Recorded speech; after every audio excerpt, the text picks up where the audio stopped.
તાપી જિલ્લાની ગ્રામ પંચાયતોમાં લોકશાહી પર્વ મતદાન શાંતિથી સંપન્ન. કુકરમુંડા તાલુકામાં ગ્રામ પંચાયતની ચૂંટણી પૂર્ણ 25 જૂને પરિણામ જાહેર. તાપી જિલ્લાના કુકરમુંડા તાલુકામાં લોકશાહી પર્વનો ઉજવણીરૂપ દિવસ રહ્યો, જ્યાં 9 ગ્રામ પંચાયતોમાં શાંતિપૂર્ણ માહોલમાં મતદાન સંપન્ન થયું. કુકરમુંડા તાલુકાની 9 ગ્રામ પંચાયત બાલંદા, મોદલા, મોરંબા, રાજપુર, કેવડામોર, તોરંડા, મેણપુર, પીસાવર અને ઉભદ વગેરે ગ્રામ પંચાયતોમાં આજે સરપંચ અને વોર્ડ સભ્યોની ચૂંટણી માટે બેલેટ પેપર દ્વારા મતદાન યોજાયું. ગ્રામજનોમાં મતદાન પ્રત્યે ઉલ્લાસિત અને જવાબદારીભર્યો ભાવ જોવા મળ્યો. મોટી સંખ્યામાં મહિલા, યુવાનો અને વડીલોને મતદાન કેન્દ્ર સુધી જતા જોવા મળ્યા. કાયદો અને વ્યવસ્થા જળવાઈ રહે તે હેતુથી પોલીસ તંત્ર દ્વારા ચુસ્ત બંદોબસ્ત ગોઠવી દેવામાં આવ્યો. દરેક ગામમાં પોલીસની ટીમો તૈનાત રહી, જે કારણે સમગ્ર મતદાન પ્રક્રિયા શાંતિપૂર્ણ અને વ્યવસ્થિત રીતે પૂર્ણ થઈ હતી. હવે બધાની નજર 25 જૂન પર અટકેલ છે, જ્યાં મતગણતરી બાદ ચૂંટણીના પરિણામો જાહેર કરવામાં આવશે.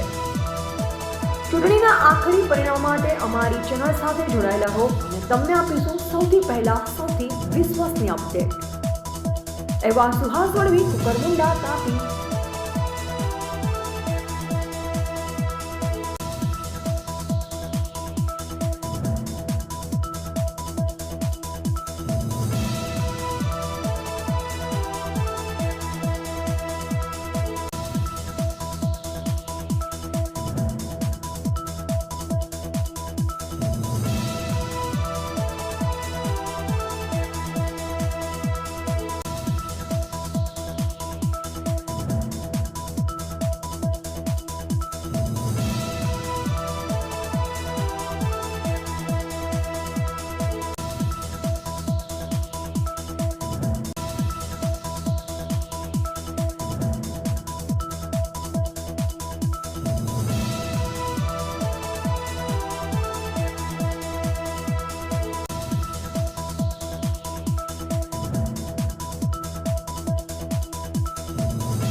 લેમ પાડવી, તાપી જિલ્લા ભારતીય જનતા પાર્ટીનો કોષાધ્યક્ષ છું. તાપી જિલ્લાના કુકરમુંડા તાલુકામાં સ્થાનિક સ્વરાજ્યની ચૂંટણી સંદર્ભે 9 ગ્રુપ ગ્રામ પંચાયતની ચૂંટણી હતી અને આજ રોજ મતદાન હતું. સમગ્ર દિવસ દરમિયાન ખૂબ જ શાંતિપૂર્ણ રીતે મતદાન થયું છે અને ગ્રુપ ગ્રામ પંચાયત રાજપુર, ગ્રુપ ગ્રામ પંચાયત મોદલા, ગ્રુપ ગ્રામ પંચાયત બાલાંબા, ગ્રુપ ગ્રામ પંચાયત કેવડામોવી, ગ્રુપ ગ્રામ પંચાયત મેણપુર, ગ્રુપ ગ્રામ પંચાયત તોરંદા અને ગ્રુપ ગ્રામ પંચાયત મોરંબામાં લોકોમાં મતદાનની ખૂબ જ મોટી જાગૃતિ જોવા મળી છે અને દરેક ગ્રુપ ગ્રામ પંચાયતમાં 90 થી 95% મતદાન થયું છે. રાજપુર ગ્રુપ ગ્રામ પંચાયતની વાત કરીએ તો કુલ 2100 સમથિંગ મતદાતાઓ છે અને તેમાં 5:30 વાગ્યા સુધી 1880 મતદાન થયું હતું અને હજુ મતદાતાઓની લાઈન મતદાન મથકે ખૂબ જ મોટી હતી, એટલે લગભગ 2000થી ઉપર મતદાન ગ્રુપ ગ્રામ પંચાયત રાજપુરમાં થશે.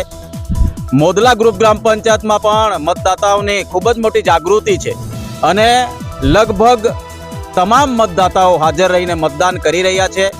મોરાંબાની ગ્રુપ ગ્રામ પંચાયત મોરાંબાની વાત કરીએ તો કુલ 2347 જેટલા મતદાતાઓ છે, તેમાંથી 2000થી ઉપર મતદાન 5:30 વાગ્યા સુધી થઈ ચૂક્યું છે અને અત્યારે પણ દરેક મતદાન મથકે મતદાતાઓની લાઈન છે, એટલે ખૂબ જ ઉત્સાહભેર લોકોએ મતદાન કર્યું છે. પોતપોતાના પેનલના ઉમેદવારને જીતાડવા માટે આખો દિવસ લોકોમાં ઉત્સાહ જોવા મળ્યો અને કોઈ પણ જાતના વાદ વિવાદ વગર તમામ ગ્રુપ ગ્રામ પંચાયતમાં શાંતિપૂર્ણ મતદાન થયું છે. આ જ એક મોટી જાગૃતિ મતદાતા ની દેખાઈ રહી છે. આ ચૂંટણીના કામકાજ માટે જે વહીવટીતંત્ર દ્વારા ખૂબ જ સારી વ્યવસ્થા કરવામાં આવી હતી. પોલીસ તંત્ર પણ આખો દિવસ ખડે પગે રહ્યું અને પ્રિસાઇડિંગ ઓફિસરો અને મતદાતાઓ વચ્ચે સુમેળવર સાધાયો અને કોઈ પણ જાતના વાદ વિવાદ વગર ખૂબ જ શાંતિપૂર્ણ મતદાન થયું છે. જે વહીવટી વિભાગના કર્મચારીઓ પણ ખૂબ જ લોકોને સહકાર આપીને સારામાં સારું મતદાન કેવી રીતે થાય એ દિશામાં તમામ સ્ટાફે પણ કામગીરી કરી છે.